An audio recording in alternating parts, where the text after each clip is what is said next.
ভাইয়ের কথাটা শুনুন।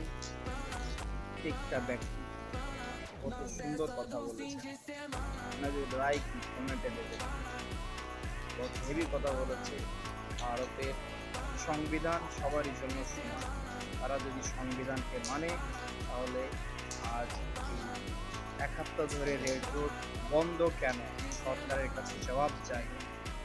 হ্যাঁ, তো যোগ দিবসের জন্য হোক, তাহলে নামাজটা যখন তোমরা ব্রিগেডের গ্রাউন্ডে করেছো, তাহলে যোগ দিবসটাও তোমরা ব্রিগেডের গ্রাউন্ডে করো। তোমরা রাস্তা আটকে কেন করতে যাবে?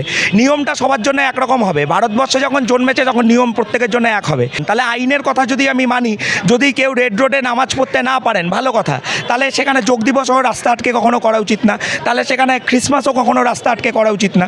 তুমি প্রধানমন্ত্রী, মুখ্যমন্ত্রী বলে তোমার 7 খুন মাপ হবে, আর একজন হকার, একজন রিক্সা চালক, একজন কারখানা শ্রমিক, একজন কৃষক বা একজন সাধারণ চাকরিজীবী মানুষ বা ছোট ব্যবসায়ী, ক্ষুদ্র ব্যবসায়ী, তার ক্ষেত্রে আইন আলাদা হবে? এটা তো কখনো চলতে পারে না।